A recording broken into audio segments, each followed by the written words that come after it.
Hola, hola, ¿qué tal? Muy buenas noches. Sean bienvenidos todos ustedes a este 2022 junto a la voz de residente en Medical Legal Center. Muy agradecidos que también nos estén acompañando este año y muy contentos por todos los nuevos proyectos que se vienen y que conocerán un poquito más adelante, que se estarán anunciando en las páginas de Medical Legal Center. Agradecidos de que nos estén acompañando. Vamos a empezar esta voz de residente de 2022 con una excelente doctora, como todos los lunes, con otorrinolaringología.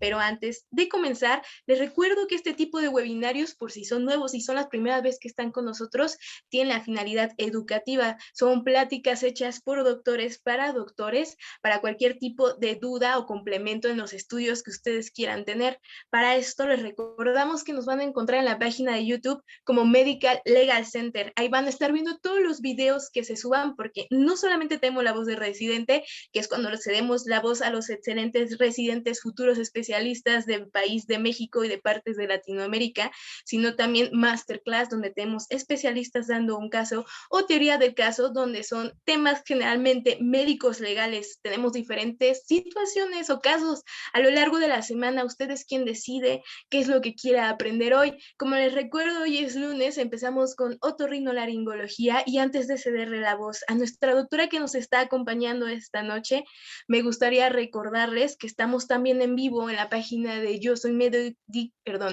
Médico 17, así que si llegan a tener alguna duda, algún comentario, o si solamente quieren felicitar a la doctora, porque a mí me encanta que feliciten a los doctores, pueden hacerlo en la parte de abajo de comentarios. En caso de que usted nos esté viendo por Zoom, en caso de que nos esté viendo por Facebook, también lo puede hacer en la parte de comentarios o poner un like o un me encanta, que también se entiende y son súper bienvenidos. Ahora sí voy a cederle la voz a quien realmente venimos a escuchar esta noche y quien nos va a brindar una clase de alrededor de 20 minutitos, pero les aseguro que van a salir súper satisfechos de un tema súper importante. Antes voy a presentar a médico cirujano y partero de la Universidad de Guadalajara, otorrinolaringología y cirugía de cabeza y cuello en el Hospital Civil de Guadalajara, Fray Antonio Alcalde, certificada por el Consejo Mexicano de Otorrinolaringología y Cirugía de Cabeza y Cuello, residente de alta especialidad en cirugía oncológica de cabeza y cuello en el Instituto Jalisciense de Cancerología, la doctora Andrea Mendoza Michel. Buenas noches, doctora Andrea, ¿sí nos escucha bien? Sí, hola, buenas noches. Mucho gusto a todos. Muchas gracias por la oportunidad y por la invitación de participar con ustedes dando esta pequeña plática. Al contrario, doctora, muchas gracias por ceder un poquito de su tiempo, porque realmente estas pláticas son los doctores cediendo de sus conocimientos hacia la comunidad médica, así que el agradecimiento de hecho es hacia usted. Así que le dejo con el mejor público, que son los residentes de otorrinolaringología. Si gusta, ya puede comenzar a compartir su pantalla, doctora. Muchas gracias.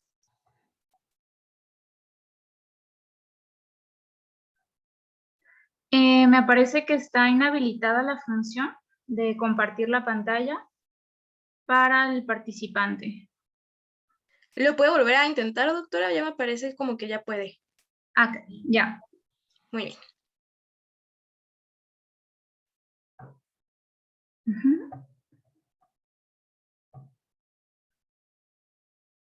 Muy bien. Ahí ya estamos viendo su presentación, doctora, en chiquito. Ahora sí. Ok.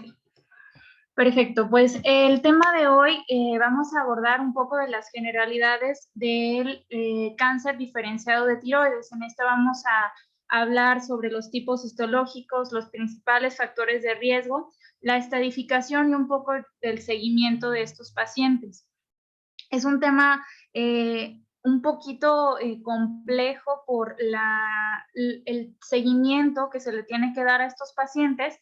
Hay varios valores dependiendo del riesgo que tiene cada uno de ellos y pues vamos a empezar a hablar un poquito del tema. ¿Qué es el cáncer diferenciado de tiroides? En este pues vamos a tener tres tipos histológicos. Va a ser el papilar, que es el más frecuente de estos, con un 89.8%, el folicular con un 4.5% y el de células de Hurton, que es el 1.8%.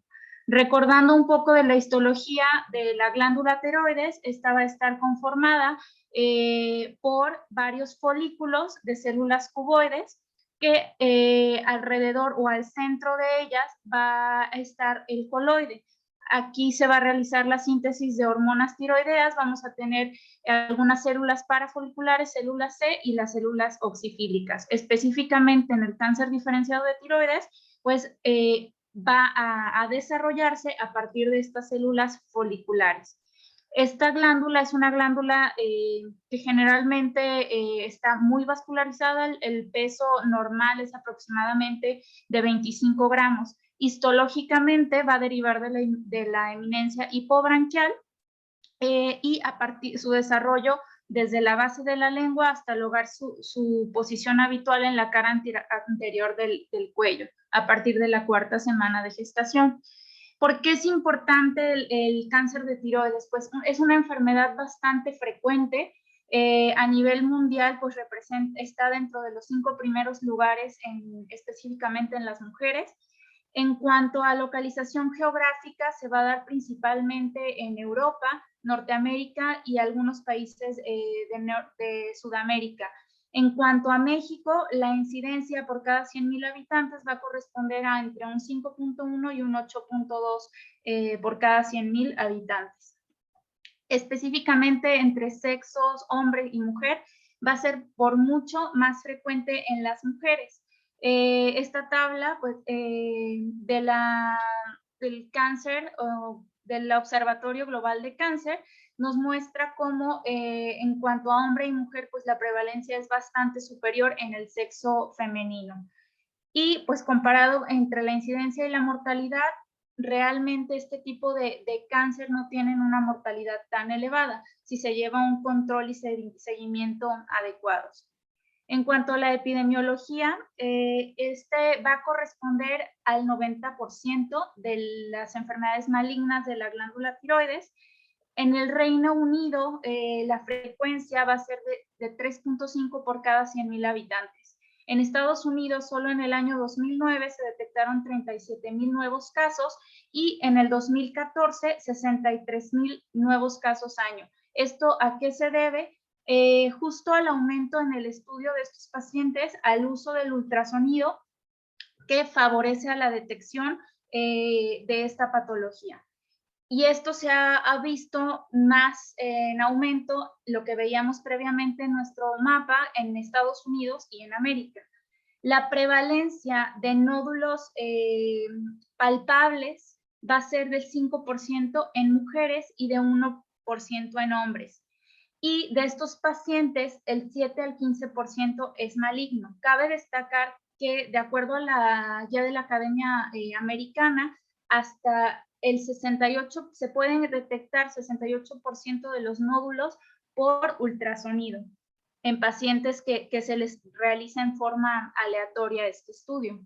Y esta es una tabla en donde vemos la incidencia en mujeres de tumores y vemos el primer lugar, pues es de mama, en segundo lugar colon y recto, pulmón, cáncer cérvico-uterino y en quinto lugar el de glándula tiroides. Por eso recalcar la importancia de identificar esta patología a tiempo por su alta frecuencia.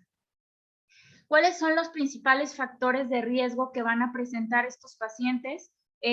Pues va a ser la exposición a radiación. El antecedente de haber tenido exposición a radiación va a favorecer el desarrollo de esta patología. La historia familiar también va a ser otro de los antecedentes importantes que hay que evaluar en la historia clínica de nuestro paciente. Pacientes con sexo femenino, como vimos previamente, son más susceptibles al desarrollo de este tipo de tumores, y la deficiencia de yodo pues va a incrementar el riesgo de cáncer inducido por radiación.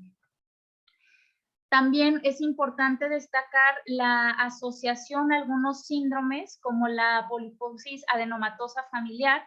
El síndrome de Cowden pues va a caracterizarse por la aparición de amartomas múltiples y el desarrollo de neoplasias malignas y benignas de algunas glándulas como la tiroides, mama y útero específicamente. El complejo carne, este se va a caracterizar por la aparición de mixomas e hiperactividad endocrina, lo que también va a favorecer el desarrollo de neoplasias en estas zonas.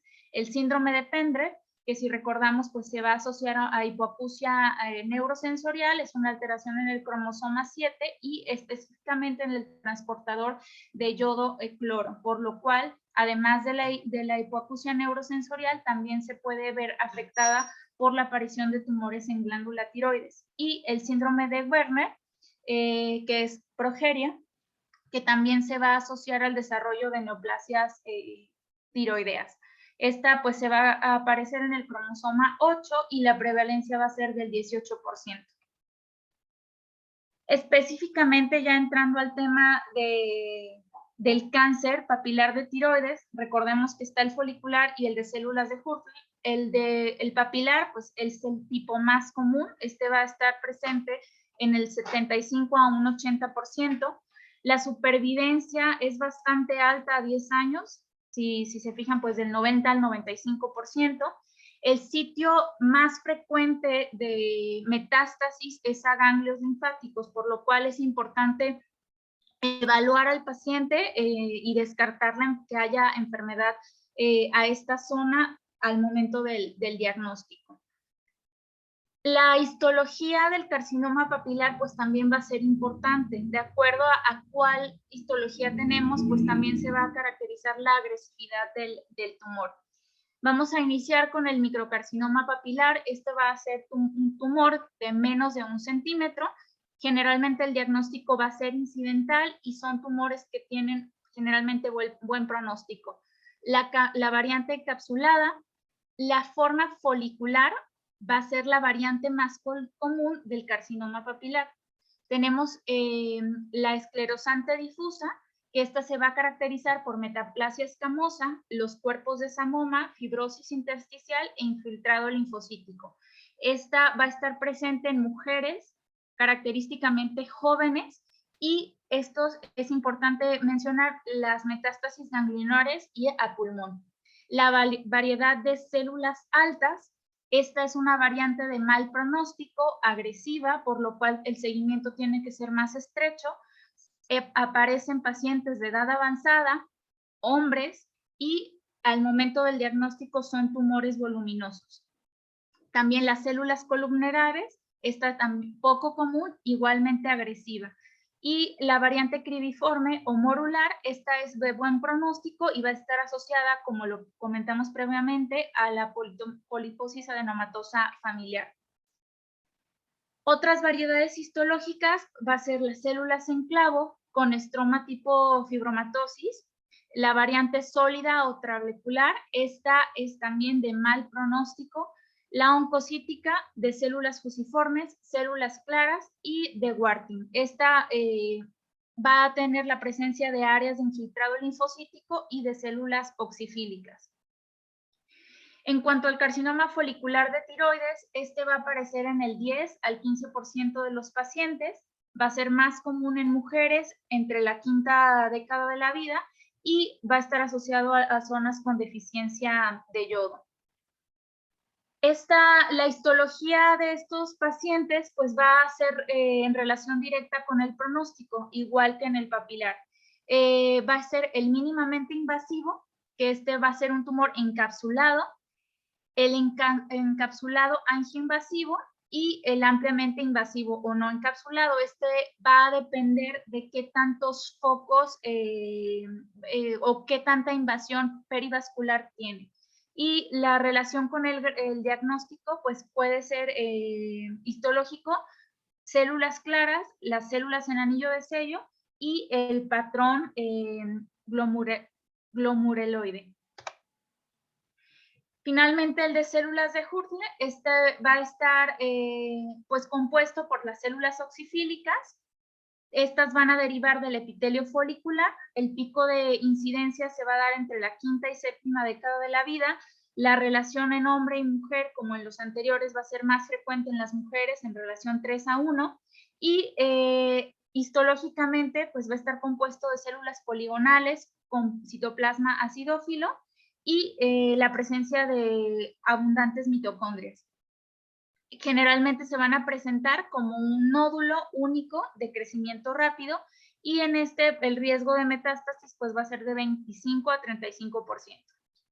¿Cómo vamos a hacer el diagnóstico en estos pacientes? Pues generalmente es clínico, son tumores de crecimiento lentamente progresivo o nódulos solitarios. Inicialmente pueden ser asintomáticos. El paciente acude por la presencia de un tumor en la cara anterior del cuello, que ocasionalmente le puede producir disfagia, disfonía o, en casos que sea un tumor voluminoso, estridor. La presencia de metástasis al momento del diagnóstico pues va a ser de un 2 a un 5%, y los principales sitios, como mencionábamos previamente, es a metástasis ganglionares, el segundo sitio a pulmón en un 80 a un 85%, a hueso y cerebro.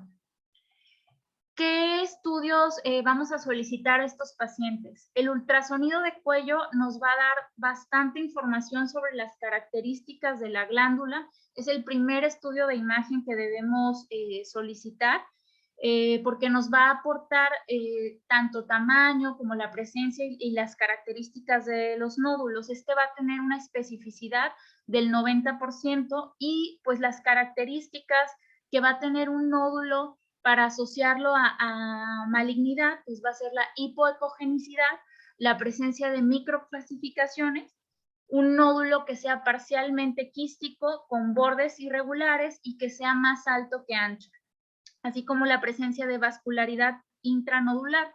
Estas tres características que aparecen resaltadas pues son de las más importantes porque son las que más asociamos a características de malignidad, las microcalcificaciones, los bordes irregulares y que sea más alto que ancho. En cuanto a la evaluación de las adenopatías, vamos a tener esta tabla, la encontramos en la guía de la Academia Americana, la presencia de microcalcificaciones. Esta va a tener una especificidad del 93 al 100%, que sean de aspecto quístico, la vascularidad periférica, que tengan hiperecogenicidad y forma redonda. No hay que confundir estas características que son específicamente de las adenopatías con la del nódulo tiroideo. Tenemos una escala para la evaluación de las características de los nódulos que nos va a permitir calificar del 1 al 5 las características de nuestro nódulo en la glándula tiroides. Este es el TIRADS. De acuerdo a las características que tengamos, si tenemos un nódulo totalmente quístico, pues este lo vamos a clasificar como un tipo 1, el riesgo de malignidad pues es bastante bajo, genera menos del 1%, y en esto se recomienda no complementar el estudio con una biopsia por aspiración con aguja fina. Posteriormente tenemos el TIRADS 2, este va a ser un nódulo espongiforme, la sospecha de malignidad pues es bastante baja, de un menos de 3%. En estos casos hay que estudiarlo con biopsia por aspiración con aguja fina cuando el nódulo mide más de 2 centímetros. En el TIRADS 3, al tener un nódulo hiperecogénico, sólido, con margen regular, pues la sospecha de malignidad se va a encontrar entre un 5 a un 10%. Estos pacientes, si el nódulo mide más de 1.5 centímetros, hay que enviarlo a VAF. El de sospecha intermedia de malignidad, que va a corresponder a un TIRADS 4, estos van a ser característicamente hipoecogénicos, con sólidos y bordes regulares, pues de un 10 a un 20% el riesgo de malignidad. Estos pacientes, tanto el 4 como el 5, en nódulos mayores de 1 centímetro, hay que enviarlos a biopsia por aspiración con aguja fina. El TIRADS 5 pues va a ser una alta sospecha de malignidad. De estos pacientes del 70 al 90% pues generalmente son malignos. Va a haber la presencia de microcalcificaciones o nódulos hipoecogénicos con bordes irregulares, que son las características que comentábamos en la diapositiva pasada. Los pacientes que se les realice una biopsia por aspiración con aguja fina, los vamos a evaluar con el sistema Bethesda. Este nos va a ayudar a reportar pues la citología tiroidea y de acuerdo a las características que encontremos histológicas lo vamos a clasificar tanto en no diagnóstico o insatisfactorio, en benigno, en atipia de significancia intermedia o lesión folicular, el 4, neoplasia folicular, y 5, sospecha de malignidad, 6, malignidad. De acuerdo a qué categoría esté nuestro paciente, pues va a tener un riesgo estimado de malignidad. En el caso del Bethesda 6, pues es casi del 97 al 99%. Y en la última columna, pues vamos a encontrar el riesgo real de malignidad en los nódulos que se llevaron a cirugía. En el caso de un Bethesda 2, el 2.5% fue maligno ya al evaluarlo en forma postquirúrgica, la atipia de significado indeterminado un 14%, la neoplasia folicular un 25%, y sospecha de malignidad, el Bethesda 5 un 70%, el Bethesda 6 99%. En caso de que nos salga la BAF negativa, ¿qué hay que hacer? Pues está indicado repetirla. Se puede, si esta es negativa y no es de alta sospecha, podemos estudiar o vigilar a nuestro paciente. En los casos que está negativa y que tengamos discrepancia clínico-patológica, hay que considerar cirugía. Y en los pacientes en los que se vigilaron y el nódulo creció más del 20% en 2 dimensiones, hay que considerar retirar el nódulo.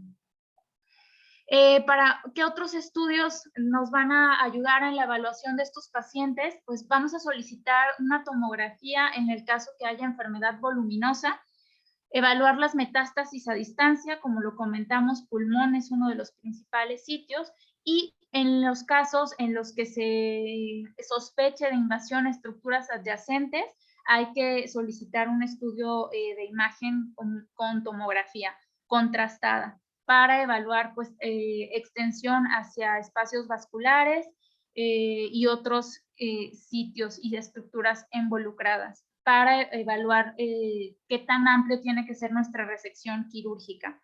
La resonancia magnética, pues específicamente cuando queremos hacer la evaluación de tejidos blandos, en estos pacientes es muy importante la laringoscopía, evaluar la movilidad cordal, sobre todo si se van a llevar a un evento quirúrgico, tener el estado de movilidad previo al evento. Endoscopía alta para evaluar la infiltración a esófago, sobre todo, como comentamos, en los pacientes que tienen enfermedad voluminosa, y en los que sean candidatos, pues hacer la evaluación de marcadores moleculares, sobre todo en los que tienen enfermedad a distancia, para evaluar la respuesta o los tratamientos con inhibidores de heterosinquinasa, como es BRAF, RAF, RFT, PTC y PRAC8 y PPAR6. PPAR, perdón. La estadificación, pues no nos vamos a detener en hablar de cada uno, simplemente mencionar y la importancia que tiene el cáncer diferenciado de tiroides, la edad, ya que esta va a evaluar o va a estar también involucrada en el pronóstico de los pacientes. Si son pacientes menores de 55 años, no importa el tamaño, no importa la N, van a ser etapa clínica 1. Y etapa clínica 2, sí ya tenemos presentes metástasis. Entonces, les va mucho mejor en pacientes que menores de 55 años. En los pacientes que son mayores de 55 años, pues empeora el pronóstico, y en este sí, pues tenemos la estadificación del 1 al 4. ¿Qué factores van a influir en el pronóstico? Pues la edad al momento del diagnóstico, la histología del tumor, ya vimos previamente, pues la edad sí es bastante importante en estos pacientes. La histología, si tenemos variedad de células altas, células columnelares, pues va a ser de peor pronóstico. La extensión extratiroidea, tumores voluminosos que infiltren laringe, esófago, pues la resección tendrá que ser bastante amplia, una cirugía más mórbida y pues por lo tanto el pronóstico y la supervivencia de los pacientes pues, va a ser menor. También la ausencia de las metástasis ganglionares, tanto a nivel central como lateral, y la cantidad de estas. Es importante recordar que los principales sitios o los primeros sitios de relevos ganglionares afectados van a ser el nivel 6 y los laterales del 2 al 4 principalmente. Y en los pacientes que se llevaron a un evento quirúrgico, se deben clasificar posterior a la cirugía, ya sea haya sido una hemitiroidectomía o una tiroidectomía total, de acuerdo a las características histológicas que se reportaron en el estudio definitivo de patología. Es importante evaluarlas y si no están presentes o descritas en el histopatológico, contactarse o estar en comunicación estrecha con el patólogo para poder evaluar en qué riesgo va a quedar nuestro paciente. Es importante mencionar que los pacientes con cáncer diferenciado de tiroides van durante su seguimiento, tiene que ser muy estrecho y dinámico. Entonces, y esto va a depender de esto, del riesgo en donde caiga nuestro paciente, qué tan frecuente debemos estar evaluando o solicitando estudios bioquímicos de imagen para poder darle un seguimiento adecuado. Además de valorar si va a ser candidato a algún tratamiento extra en el postquirúrgico, como va a ser la terapia con yodo 131. En los pacientes de riesgo bajo, pues estos van a ser los objetivos de nuestro tratamiento: una tiroglobulina menor a 0.2, anticuerpos antitiroglobulina hay que estar evaluando cada 6 meses los primeros 2 años. Si estos permanecen negativos, hay que evaluarlos en forma anual. La tiroglobulina estimulada, esta realmente pues ya su aplicación ya no tiene en las guías tanto soporte. Lo que más nos ayuda es la tiroglobulina, los anticuerpos y la TSH. En cuanto a estudios de imagen, el ultrasonido de cuello cada 6 meses, posteriormente anual. En el caso del paciente con riesgo moderado, hay que estar evaluando igual TSH, tiroglobulina y anticuerpos antitiroglobulina, estos cada 6 meses, posteriormente cada 12 meses. Hay que realizar, como estos pacientes, los de riesgo moderado, tienen que ir a tratamiento con yodo, es importante realizar el rastreo posablación y este debe de tener marcaje en el lecho quirúrgico. El ultrasonido hay que realizarlo también cada 6 meses durante el primer año y después anual. Y los anticuerpos antitiroglobulina cada 3 meses en el primer año, luego pueden ser cada 6 a 12 meses. Y en el paciente con riesgo alto, pues tenemos que también tener la vigilancia estrecha, tenemos que tener la adecuada supresión con levotiroxina para lograr, nuestro objetivo es tener una TSH menor a 0.1, la evaluación de tiroglobulina y anticuerpos trimestral a semestral en el primer año, posteriormente cada 12 meses. Igual estos pacientes generalmente van a yodo 131 y la evaluación con ultrasonido semestral. El seguimiento o la realización de un PET-CT, va a estar indicado en los pacientes que tengan elevación en los niveles de tiroglobulina o anticuerpos y que no encontremos enfermedad en el ultrasonido, para buscar enfermedad a distancia. Y los pacientes también, esto es lo que les comentaba, el seguimiento estrecho y de acuerdo a la respuesta que tengan estos pacientes, tanto bioquímica como estructural, los vamos a clasificar, además del riesgo, en respuesta excelente a los pacientes que no tengan evidencia de enfermedad ni clínica, ni bioquímica, ni radiológica. Los de respuesta incompleta, que tengan elevación anormal de tiroglobulina o de anticuerpos, que no se localice enfermedad estructural. Los de respuesta estructural incompleta, los que presenten una lesión nueva o persistencia de enfermedad locorregional o metastásica, y los de respuesta indeterminada, en los cuales los hallazgos bioquímicos o estructurales no sean específicos y no se pueda clasificar ni en benignos o malignos. Y eso es todo por mi parte. No sé si tengan alguna duda, alguna pregunta. Muchas gracias, doctora Andrea. Les recuerdo, como comentó la doctora, si tienen alguna duda, algún comentario, si solamente quieren mandar felicitaciones, pueden hacerlo en el caso de que nos esté viendo usted por Facebook, en la parte de comentarios, o si nos está viendo por Zoom, aquí en la parte del chat. Por lo momento, doctora, antes de leer las felicitaciones que ya tengo o que ya estoy viendo, ¿sería tan amable de darme una conclusión o consejo para sus compañeros de residencia en otorrinolaringología para finalizar? Sí, pues creo que es importante, debido a la alta frecuencia de esta patología, tenerla en mente todo el tiempo, sobre todo en las pacientes mujeres con antecedentes, tanto familiares como de exposición a radiación.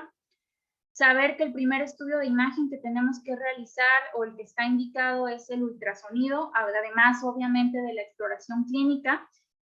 Conocer el sistema de TRADS para saber qué pacientes van a ser candidatos a un estudio complementario, como puede ser la biopsia por aspiración con aguja fina, y pues identificar a los pacientes que sean candidatos a tratamiento quirúrgico.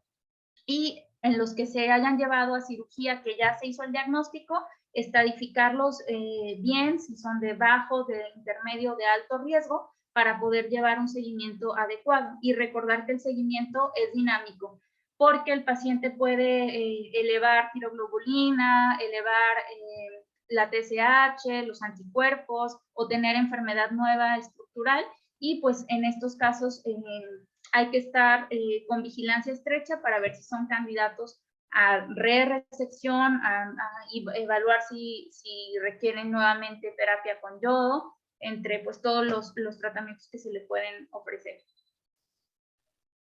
Muchas gracias, doctora. Ahora me gustaría recordarle al público que nos está viendo que si gusta volver a vivir la clase de la doctora Andrea, nos pueden encontrar en YouTube como Medical Legal Center. El siguiente día, generalmente después de la plática, ya está en la plataforma para que puedan revivirla y estudiarla las veces que ustedes gusten. O también pueden entrar a la página de Facebook en Yo Soy Médico 17. Todos los programas se quedan ahí grabados, así que los van a poder encontrar. Antes de pasar a leer los comentarios de felicitaciones hacia la doctora, porque no veo preguntas, me gustaría recordarles que esto se hace de manera altruista, es tiempo que los doctores dedican para brindar de sus conocimientos a la comunidad médica, así que antes de finalizar, agradecerle mucho su tiempo a la doctora Andrea por querer darnos un poquito de su conocimiento y pues por aceptar la invitación más que nada. Y ahora me gustaría dirigirme a usted, jefe o jefa de residentes. Si requiere alguna de nuestras pláticas, ya sea para adiestramiento o para capacitación en temas médicos legales, por favor comuníquese con nosotros al correo electrónico atención.mlc@gmail.com y con mucho gusto estar recibiendo nuestras pláticas de manera gratuita en esta temporada de pandemia. Antes de retirarnos, doctora Andrea, con mucho gusto le leo algunas felicitaciones que estoy viendo para agradecerle de su tiempo. Evelyn comenta, muchas gracias, estaba esperando ya estas charlas. Josefina comenta, excelente exposición, felicidades a la doctora, saludos desde Argentina, muchas gracias.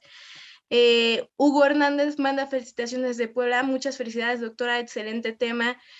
Kevin comenta, felicidades a la doctora, saludos desde Guadalajara. Y Omar González comenta, felicidades doctora, excelente exposición, un tema que abarca bastante, muy bien explicado. Muchas gracias doctora Andrea. Que tengan muy bonita noche y pues muchas gracias por empezar el año muy bien. Muchas gracias. Que pases bonita noche. Igualmente, gracias. Hasta luego.